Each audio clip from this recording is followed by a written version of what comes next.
The Fly is the most brutally honest body horror film ever made. But here's what you don't know. The version you saw is not the version Cronenberg first imagined. The original ending was completely different. In early drafts, Veronica didn't stay trapped in grief. The script had multiple happy endings. They were all scrapped the moment one producer said 5 words that changed the entire film's purpose. Today, we're uncovering 17 hidden truths about The Fly, 1986, including the bizarre deleted scenes that test audiences literally couldn't handle. The secret reason Jeff Goldblum was never supposed to get the role. Stick around. Number 1. The ending that almost existed. David Cronenberg's original script ended completely differently. Veronica Quaife didn't watch Seth die in helpless agony. Instead, the early draft showed her pregnant with a normal baby, conceived by Stathis Borans, after Brundle's death. The film would have given her a future, a way out of the tragedy, a reason to live beyond the nightmare. The audience would have walked out devastated, but knowing she had survived. Then producer Stuart Kornfeld made a choice that gutted the entire story. He said 4 words that echoed through the production. "Once your hero is dead, your movie is over." Cronenberg agreed. Every epilogue was erased. Every scene of Veronica moving forward was removed from the script. Every glimpse of hope was sacrificed. The final cut ends with Seth dead, and Veronica's fate completely unknown. That single statement from a producer transformed The Fly from a story about survival into a story about annihilation. The mercy killing became the true ending, and audiences left theaters shaken and without closure. Number 2. The alternate ending that made test audiences sick. One deleted scene haunted the production like a ghost. Veronica dreamed of giving birth to a maggot that transforms into a butterfly. Cronenberg actually filmed it. Full production, full commitment. Test screenings were arranged. Audiences sat down and watched this nightmare unfold. And then he watched their faces turn. The scene was designed to be poetic, a rebirth, a metamorphosis showing that something beautiful could come from the union between Veronica and Brundle. Instead, it repulsed people violently. The image of birth twisted into horror, into insects, into violation, was too much for audiences to accept. Women in the audience shifted uncomfortably. Men looked away. One viewer allegedly got sick. Cronenberg made the call. He trusted his instinct and removed it completely. The theatrical version ends cleaner, colder, more final. But somewhere in the Criterion vault, that maggot-to-butterfly sequence exists as a ghost. The ending Cronenberg believed in enough to shoot and spend money on, but not enough to release to the world. The scene that proved even he had limits. Number 3. The inside-out baboon that required 3 raincoat-wearing puppeteers. The first victim of the telepods wasn't a human, it was a baboon. And what happened to it on screen required one of the most brutal behind-the-scenes setups in horror history. A baboon is turned inside out. Its organs exposed, its body inverted into something impossible. The scene was meant to show audiences the stakes of the experiment. This is what happens when flesh goes through the telepod wrong. This is the consequence of playing God. To achieve this effect, the filmmakers built a complex practical puppet. The baboon effect required multiple puppeteers working in synchronization. 2 puppeteers were positioned under the studio floor, animating the inside-out baboon puppet from below, while a third person stood nearby with a pump, continuously spraying blood and gore to make the effect look fresh and visceral. The 3 puppeteers had to wear raincoats due to the sheer volume of blood being pumped out during every take. Every single take. And here's the brutal part.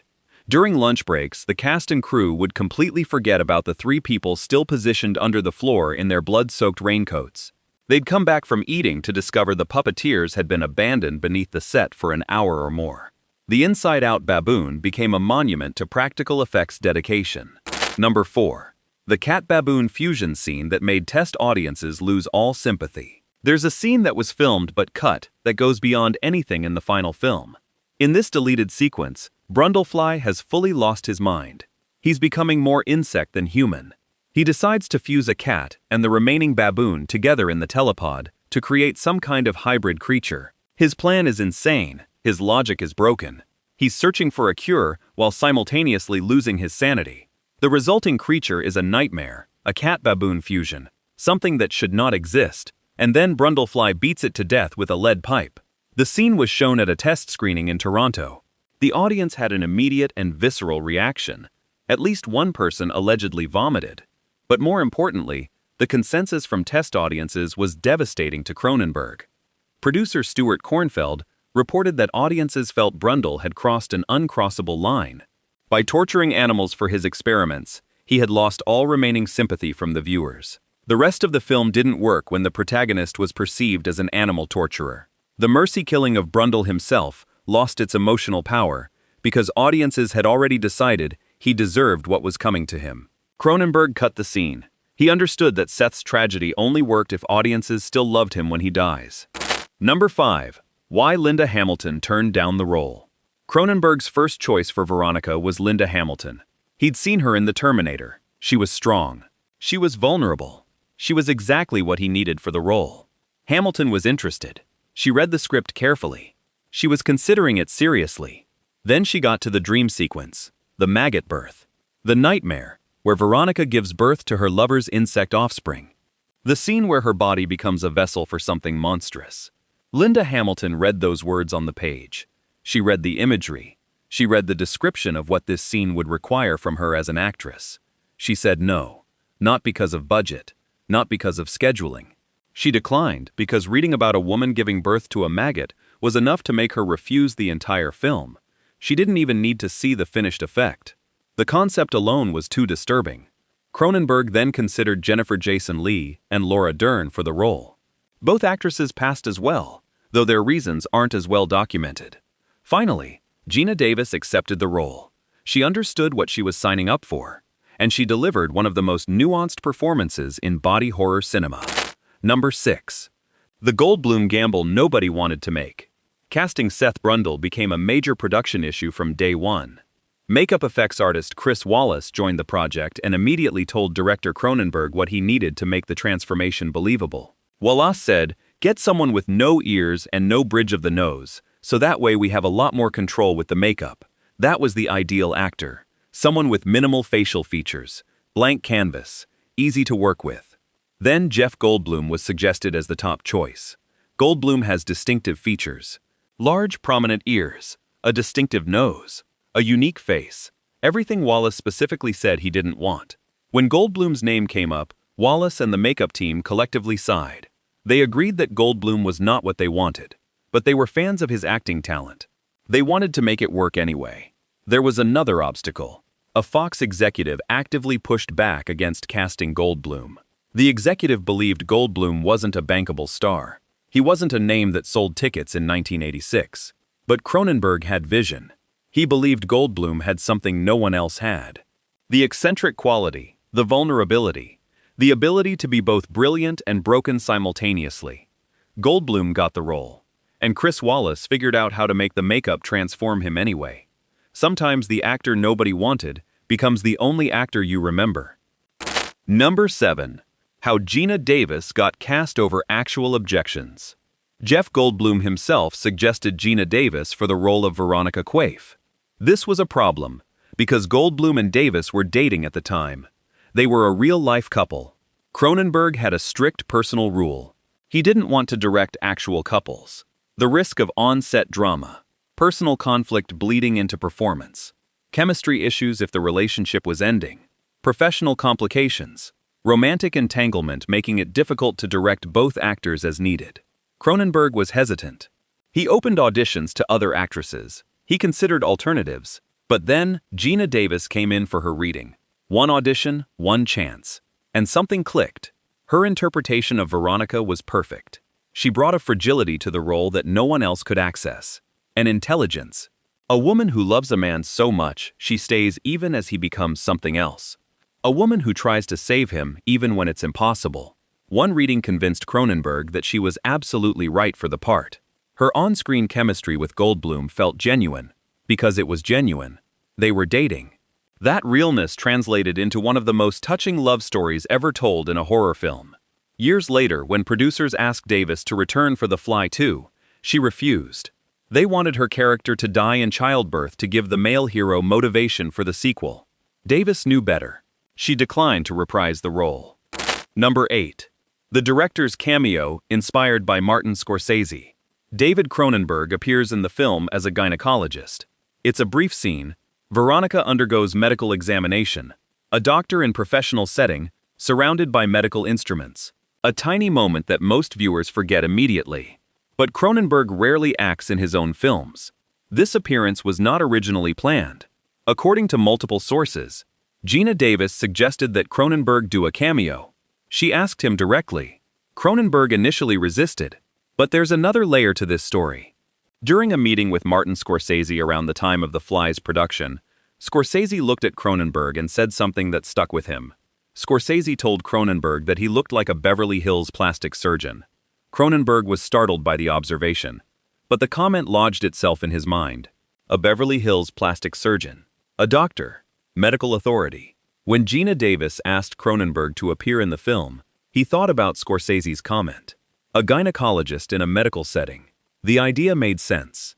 Cronenberg would embody the professional distance of medicine, the clinical observation of Veronica's trauma. The director as witness to the tragedy. The cameo became a small moment of artistic self-awareness. Number 9. The makeup innovation that won an Oscar. Chris Wallace and makeup artist Stephen Dupuis created something revolutionary. Their work won the Academy Award for Best Makeup. This was the only Oscar ever won by a David Cronenberg film, ever. A director known for pushing boundaries, known for challenging audiences, known for innovation. His only Academy Award came for makeup effects on this film. The transformation itself was broken into 7 distinct stages. Each stage was designed to reflect actual biological stages of insect metamorphosis. Stage 1 shows blotchy skin like an allergic reaction beginning. Stage 2 adds scabs and warts and oozing fingernails. Stage 3 shows Brundle losing recognizable features. His hair falls out, his ears fall off, his head becomes distorted. Stage 4 brings complete facial prosthetics and a full bodysuit covering all of Goldblum's frame. He's losing teeth. Bulges are forming beneath the suit that hint at extra legs developing. Stage 5 distorts everything further. Stage 6 makes him barely recognizable as human. Stage 7 is Brundlefly, the complete transformation. The cockroach, the thing. Wallace didn't copy techniques from An American Werewolf in London, or The Howling or The Thing. He created something entirely new. He avoided the bladder effects that other transformation films had overused. Every stage felt authentic to the horror of gradual transformation rather than sudden shocking change. Number 10. The vomit recipe made from eggs, milk, and honey. There's a moment where Seth reveals his deformities to Veronica. He vomits. Not ordinary vomit.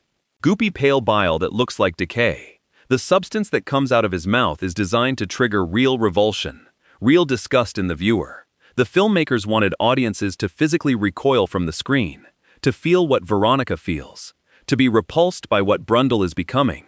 So they mixed a recipe. Eggs, milk, honey. These 3 ingredients combined create a substance that looks like decomposing matter, like the internal organs of an insect being expelled from a human body. It looks authentic to decay.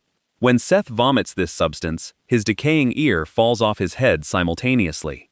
The practical effect is complete, and Geena Davis's reaction is genuine shock and horror. Not acting, not pretending. Authentic recoil. The filmmakers didn't tell her exactly when the vomit would come, or precisely how it would feel. Her reaction is pure instinctive revulsion. The egg-milk-honey mixture triggered real disgust in an actor who didn't expect the exact timing or texture. That moment of genuine horror became one of the most memorable in the film. Cronenberg used practical ingredients to create practical emotional responses. Number 11. The telepod design, inspired by Cronenberg's Ducati motorcycle. The script called for teleportation chambers, generic future tech pods. Cronenberg wanted them to feel different, organic, engineered, beautiful in a cold, precise way. He looked around his own life for inspiration. He thought about machines he loved. Machines that represented perfect function and design. His classic Ducati motorcycle came to mind. The cylindrical engine, the precise engineering, the way every component fits together perfectly. The aesthetic of the bike. Cronenberg drew inspiration from his Ducati's design. The telepods became chrome cylinders inspired by motorcycle engines. Sleek, authoritative, futuristic, but grounded in mechanical reality. Prior to the final design, the pods were patterned after glass shower stalls or phone booths. Those designs looked cheap. They looked like props. They looked fake. The Ducati-inspired cylinders changed everything. The telepods look like they could actually work. They look like machines designed by a genius scientist who understands engineering. That authenticity made the experiment feel real. It made the malfunction feel tragic instead of cartoonish. The audience believed in the science because the machines looked believable. Cronenberg's personal aesthetic choices transformed the entire film's credibility. Number 12. Why Michael Keaton and Keanu Reeves turned down the role. Michael Keaton was offered the role of Seth Brundle first. Keaton was riding high on Beetlejuice. He was becoming a major star. He didn't need body horror yet. He didn't need to spend months in makeup chairs. He didn't need to play a man becoming an insect. Keaton passed. He chose other paths. Years later, when The Fly 2 was in development, Keanu Reeves was offered the role of Martin Brundle. Reeves was at a different point in his career. Matrix was still years away. He was still building his filmography. He turned down The Fly 2. Reeves said no to playing Brundle's son. Jeff Goldblum was never going to leave that character anyway. He was Brundle. The role was defined by Goldblum's performance. But the offer went out to other major actors. And both said no. Sometimes the roles nobody else wants become the roles that define careers. The roles that actors are remembered for decades later. Jeff Goldblum got The Fly. And it made him immortal in the minds of horror fans and film lovers everywhere. Number 13. The hidden cross-connection to Cronenberg's entire filmography. The Fly exists in a universe with other Cronenberg body horror masterpieces. Videodrome explored the dissolution of reality through media and bodily mutation. Scanners explored the horror of telekinetic power and the mind literally exploding. The Thing and Videodrome both explored paranoia and impossible transformation. But The Fly is different from all of them. It's not about invasion from outside. It's not about conspiracy. It's not about powers developed through corruption. It's about love in the face of annihilation. Brundle doesn't want to conquer Veronica. He wants her. He tries to merge with her. The telepod malfunction isn't an alien attack. It's not a government experiment gone wrong. It's a failure of human ambition, an accident, a tragic mistake, and that makes it sadder than any other body horror film. Other Cronenberg films terrify you with the idea of losing control. The Fly breaks your heart, because the protagonist never wanted this. He was just trying to transcend, and the cost was everything. Number 14. The AIDS allegory that critics immediately recognized. Director David Cronenberg made a statement about the film that shocked some audiences. He said the film functioned as an allegory for AIDS. He said if your lover has AIDS, then you should see it, because the film was meant to be a cautionary tale about disease and transformation. Critics made this connection immediately after the film's release. A man's body betrays him. His appearance changes in grotesque ways. The people around him are repulsed by his transformation. His lover tries to stay with him, but there's no cure, no escape, no medical solution. The disease progresses. The body deteriorates. Death becomes inevitable. The metaphor was too perfect for the era. The disease, the transformation, the social isolation, the loss of identity, the inevitability of the ending. Audiences in 1986 were processing the early years of the AIDS crisis. Cronenberg didn't set out explicitly to make an AIDS film. But the metaphor was too perfect. Critics saw it. Audiences felt it. The film absorbed the dread and fear of its historical moment. It became a mirror for a plague that was reshaping society. Number 15. The box office truth that made it Cronenberg's biggest success. The Fly was released on August 15, 1986, to massive critical acclaim. It grossed $60.6 million at the worldwide box office against a $9 million budget. That's nearly 7 times the production budget, becoming the largest commercial success of Cronenberg's entire career. Think about what that means. A body horror film, no explosions, no action sequences, no romance subplot separate from the main tragedy, no happy ending, no spectacle, just a man becoming a fly, and the woman who loves him, just transformation and loss and mercy killing. Audiences paid to watch tragedy, to watch suffering, to watch complete annihilation. Cronenberg proved that horror doesn't need action. It doesn't need spectacle. It doesn't need cheap jump scares. It needs truth. It needs emotional authenticity. It needs to make audiences care about the protagonist so much that watching his transformation becomes unbearable. 6 times the production budget in pure revenue. Audiences voted with their tickets. Number 16. Mel Brooks's famous line that became part of popular culture. The tagline of the film, "Be afraid, be very afraid," has been used in countless other productions. It's become part of popular culture. Horror fans quote it. Filmmakers reference it. But most people don't know where it came from. Most people assume David Cronenberg wrote it. That Cronenberg created the most iconic line of body horror cinema. But he didn't. Mel Brooks wrote it.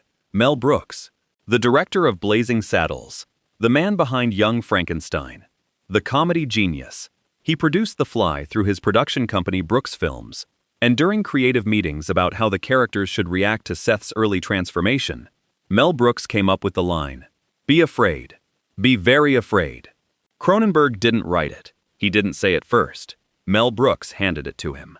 A moment of pure creative collaboration that became immortal. The comedy producer contributed the most famous horror line of the decade. It's one of those Hollywood moments where an unexpected voice changes everything. Number 17. Howard Shore's 40-year partnership with Cronenberg that continues today. The score was composed by Howard Shore. Shore and Cronenberg grew up in the same Toronto neighborhood. They were childhood friends.